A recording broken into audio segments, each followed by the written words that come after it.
अब मुख्यमंत्री नेता विधायक दल का विधायक दल तय करता है। नमस्कार, मैं प्रियंका। आप देख रहे हैं 4 PM। नीतीश कुमार को ठिकाने लगाने चले थे अमित शाह, पब्लिक ने आड़े हाथों लिया। तो जैसा कि आप जानते हैं कि बिहार में पहले चरण का चुनाव प्रचार अब खत्म हो चुका है। जाहिर है कि ललन सिंह और सम्राट चौधरी पर FIR होने के बाद से अमित शाह की सारी चाणक्य नीति की हवा निकल गई है। ऐसे हालातों में अगर पहले चरण के चुनावों में भारतीय जनता पार्टी 15 सीटें भी हार गई तो इंडिया गठबंधन को बहुमत मिलने से कोई नहीं रोक सकता है। तो फिलहाल 6 नवंबर को होने वाले पहले चरण के मतदान में बीजेपी का क्या हाल हुआ है आपको बताएंगे, लेकिन पहले अमित शाह कितने बेहाल हो गए हैं, बिग ब्रेकिंग देखिए। खबर देखिए, इसमें लिखा हुआ है कि सीतामढ़ी में गृह मंत्री अमित शाह की जनसभा में बवाल, रीगा चीनी मिल के हटाए गए कर्मियों ने किया जबरदस्त विरोध। तो बेचारे अमित शाह पहले तो भीड़ इकट्ठा करने के लिए भरे मन से गिड़गिड़ा रहे थे, लेकिन अब तो उसी भीड़ ने मुंह पर मोदी शाह चोर के नारे लगाए हैं तो बवाल खड़ा हो गया है। आपको बता दें कि एनडीए राज में रीगा चीनी मिल समेत कई फैक्ट्रियों को बिहार में बंद कर दिया गया है, जिसके चलते अमित शाह की रैली में बवाल खड़ा हो गया है। और तो और सुरक्षा कर्मियों तक के हाथ पांव फूल गए हैं। मोदी अमित शाह दोनों चोर है, सब पैसा खा गया, गरीब को पैसा।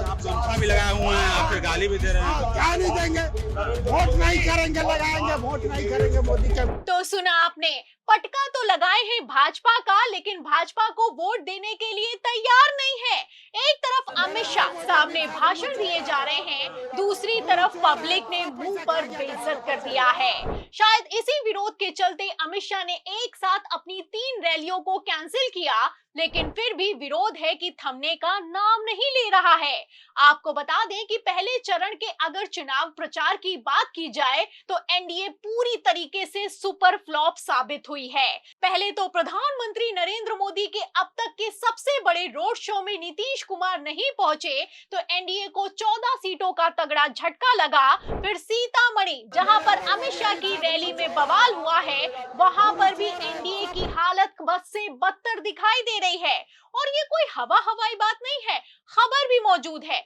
खबर आप देखें नव भारत टाइम्स की, देखिए इसमें लिखा हुआ है कि सीतामढ़ी 5 विधायकों के लिए सीट बचाना चुनौती, बागी और जनसुराज ने बढ़ाया एनडीए महागठबंधन का सिरदर्द। जानिए समीकरण। तो समीकरणों की अगर बात की जाए तो पहले ही सीतामढ़ी की 8 सीटों पर पब्लिक में एनडीए के खिलाफ बेहद नाराजगी है, लेकिन मौजूदा विधायकों के टिकट कटने के बाद से भारतीय जनता पार्टी के कार्यकर्ताओं समेत नेताओं ने भी चुनाव प्रचार से पल्ला झाड़ लिया है, तो पूरी तरीके से चुनाव पलट गया है। आलम तो ये हो चुका है, बीजेपी सांसद मनोज तिवारी के मुंह पर तक मुर्दाबाद के नारे लगाए जा रहे हैं और तो और प्रत्याशी सड़कों पर दौड़ाए जा रहे हैं। आपको बता दें कि अनिल सिंह की मोकामा सीट पर भी 6 नवंबर को ही, यानी कि 24 घंटे के अंदर ही वोटिंग होने वाली है। खबरें हैं कि दुलार चंद यादव हत्याकांड सिर्फ मोकामा नहीं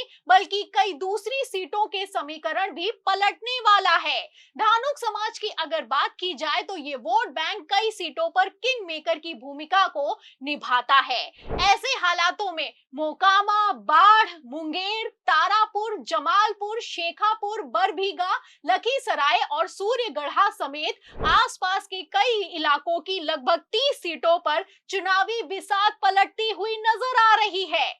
एक तरफ नीतीश कुमार पीएम मोदी की रैली से लेकर रोड शो में शामिल होने के लिए तैयार नहीं है, तो वहीं दूसरी तरफ जेडीयू में नीतीश के खिलाफ स्लीपर सेल एक्टिव हो गए हैं। वरना मोकामा में हुई गिरफ्तारी के बाद ललन सिंह का वोटरों को कैद करने का बयान देने का मतलब क्या बनता है, आप समझ सकते हैं।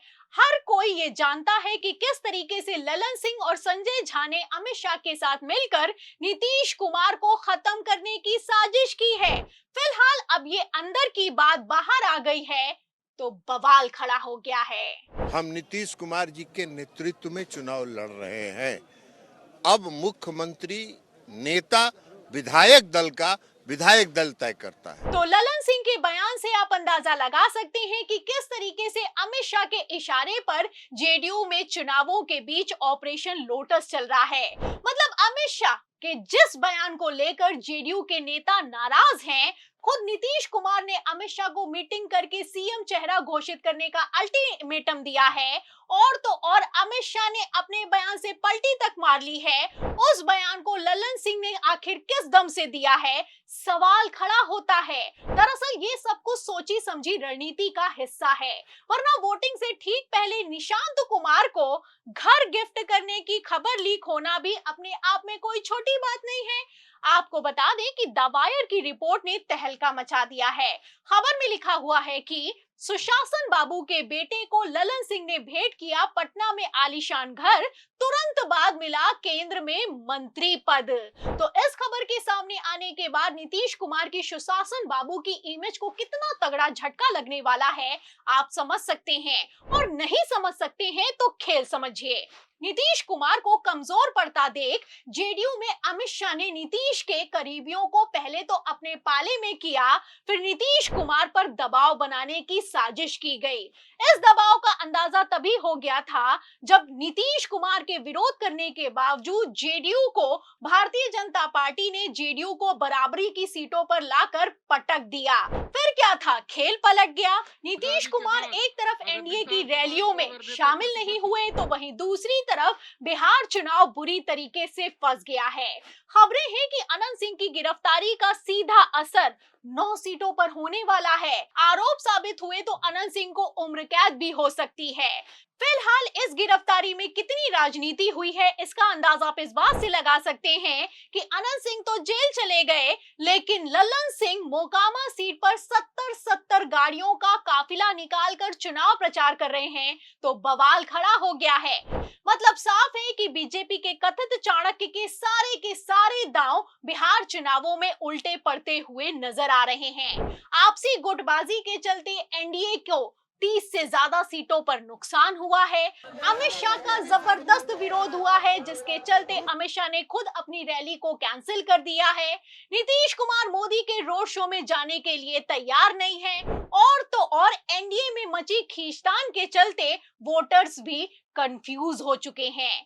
ऐसे हालातों में पहले चरण के मतदान में इंडिया वर्सेस एनडीए नहीं बल्कि JDU versus Bharatiya Janata party में कौन किस पर कितना भारी पड़ेगा, इस सवाल के जवाब में पूरी रिपोर्ट पर आपको क्या लगता है?